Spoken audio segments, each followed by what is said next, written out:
Salut les moufettes, comment ça va?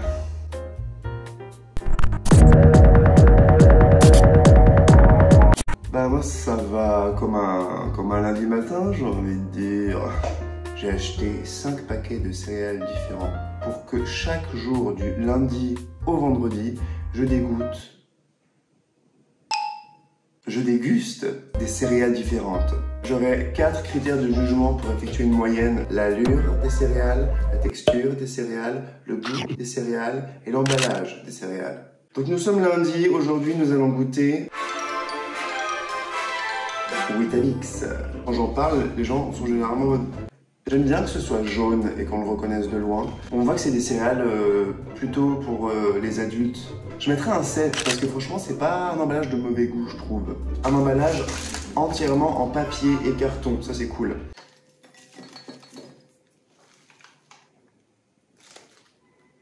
Je vais en prendre 3 pour que vous voyez un peu à quoi ça ressemble. En fait on dirait des nuggets.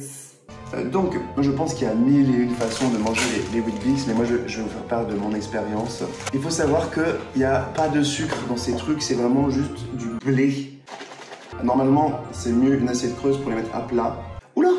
Trigger warning, je mets le lait après. Si on le mange comme ça, moi je trouve que ça n'a pas de goût, c'est fade. Moi je prends du sucre, mais on peut prendre du miel, ou peut-être des fruits comme sur le dessin. C'est pas très ragoûtant. Pour la lait, moi je vais mettre un 4. Par contre, en termes de texture, encore une fois, je ne suis pas céréalologue. Allez, un 3. Et le goût, c'est des céréales où t'écris un peu ton scénario, tu prends ton destin en main. 8. La moyenne des Weetabix s'affiche juste là. Les Kit Kat céréales, parlons de ce packaging. J'aime que ce soit pur, quoi. Un 8. Oui, je mets mon lait après, vous allez pas être choqués à chaque fois. Allez, on change de disque. C'est mignon, ils ont voulu faire comme si c'était des bébés tablettes de tic-tac.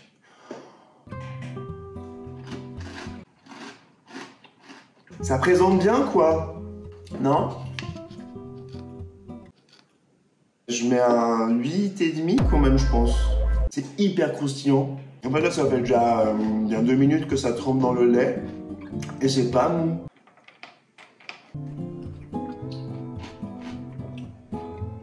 Mais on dirait qu'elles sont imperméables. Pour la texture, je mets un 10, hein. Je reviens pas. C'est bon, mais c'est un peu fade. Enfin, je suis un peu déçu du goût, quoi. Je vais mettre un 4, moins 3. 3,5, allez. Ouais. La moyenne des céréales s'affiche maintenant. Les Fruit Loops. Oh, je n'ai jamais mangé dans la vraie vie, je sais pas du tout quel goût ça a. En plus, sur l'emballage, il y a une petite licorne. Un pli.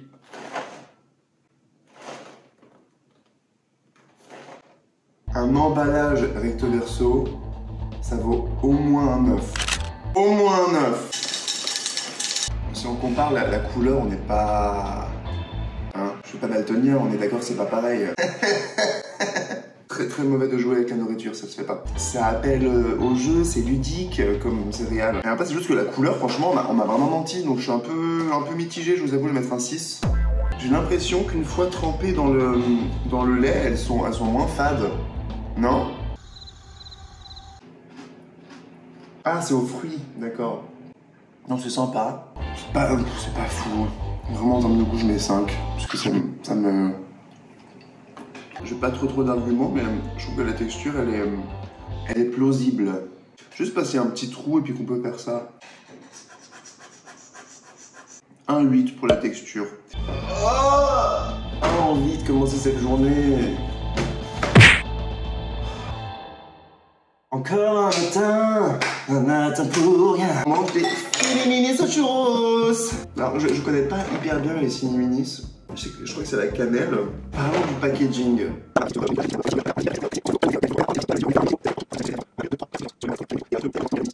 Ce n'est pas un bon packaging. Attention, je vais diviser dans les commentaires. Il y a trop de choses qui vont pas ensemble. Des mini Ciniminis, des mini Ciniminis churros. Si on me demande quelle est la couleur des mini-minimis, depuis tout à l'heure, je fais que dire mini-minimis. Non, en fait, c'est juste sini-minis. Pourquoi je dis mini-minimis? Je fais que dire mini-minimis. Pour le packaging, je vais mettre un 2. Ils sont vraiment pas beaux cet emballage. Du coup, là, en termes d'allure, je trouve qu'ils sont cool. C'est la première fois que je vois des céréales qui ont une forme comme ça, je pense. On est sur la nouveauté. Donc, en termes d'allure, moi, je vais mettre un 9. Non. Je vais mettre un 8, je pense. Il y a un truc que je peux ne pas recommander, c'est le lait d'amande sans sucre de Björg. La céréale en elle-même est généreuse. C'est assez agréable, je trouve. Ça ramollit pas trop vite. La pancette. Faut aimer la cannelle. Ça fait vraiment penser au goût des churros en plus. Non, en termes de goût, en vrai, je vais mettre un 8. Même peut-être un 9. Si leur emballage n'était pas autant dégueulasse, ça aurait remonté la note. Je me régale. Ah bah alors là, je vous dis, je regarderai. La moyenne générale des Sini-Minis churros s'affiche maintenant. C'est le dernier jour de ce marathon de céréales. Et aujourd'hui, je goûte ni plus ni moins que les Coco Pops. J'ai acheté un format familial, il y avait une promo. Si on évalue le packaging, un classique, j'ai envie de dire. J'aime bien ce petit... Qu'est-ce que c'est? C'est un singe? C'est un singe, ça? Ça a pas de truffe, un singe? Ou j'ai complètement oublié à quoi ressemble un singe? Ben, un singe, ça dit coco, non? Ça te dit coco? Peux-tu aider Coco? Ah, mais c'est le nom du singe. Le nom de ce produit était originellement Choco Pops, puis en 2003 Choco Crispies est redevenu Choco Pops pour finalement devenir Coco Pops. La mascotte de cette marque est un petit singe nommé Coco. En fait, c'est Puff Daddy. Mais juste ça me saoule en fait. Parce que en soi, ça va, c'est assez équilibré, on est sur une bonne hiérarchie. Mais ce truc de Nutri-Score, en fait, il est là. Et c'est pas ouf B quand il y a le A. Donc, genre, arrêtez vous la péter en fait. Il y a du street art de Space Invader là. Ça, bah, sur tous les trucs de Kellogg's, ils ont des... C'est des QR codes, je pense. Ah ouais? Hein? Mais c'est quoi du coup? Bah, je pense qu'il faut une nappe, c'est pour les personnes malvoyantes. Ah, fan is packaging. Je suis désolé, il y a trop d'infos, on comprend rien. Je vais mettre un 3. Effectivement, on dirait des petites crottes de singe. C'est les petits pops de coco. Désolé, hein, mais on dirait vraiment des crottes. Je vais mettre un 1. Dès que le lait arrive, ce genre colle entre eux. Ça fait des petits... Franchement, la texture est fun. Je vais mettre un 7, 7,5. Peut-être tu mets le lait avant ou après? Non mais c'est bon, franchement. C'est un bon 8 pour le goût. C'est vrai que c'est un classique, en plus Nutri-Score B. Et la moyenne de ces céréales s'affiche maintenant. Chère moufette, j'ai mis mon plus beau col roulé pour vous présenter le palmarès de la pire à la meilleure boîte de céréales de cette semaine, en commençant par la dernière du classement, avec Coco Pops. Nous avons ensuite en 4e position, les Weetabix. Nous arrivons maintenant... Faut que je me calme. Je me suis fait peur moi-même. Nous arrivons maintenant sur le podium, en commençant par la 3e place. La médaille de bronze revient à Sini-Minis Churros. Bravo à vous. Et maintenant, les grands finalistes, le moment crucial. D'un côté, nous avons les Fruit Loops et de l'autre, nous avons les Kit Kat. Qui va remporter la palme de la meilleure céréale de la semaine?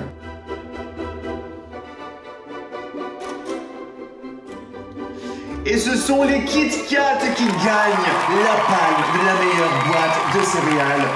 On peut être fiers. Bravo à vous les Fruit Loops, mais peut-être arrêtez-vous. Bravo à vous les Fruit Loops. Encore un bravo à toutes les participantes de cette édition et on se retrouve l'année prochaine pour la cérémonie des céréales. On arrive déjà à la fin de cette vidéo, j'espère que vous avez passé un bon moment. On se retrouve dans la prochaine et je vous dis à toutes.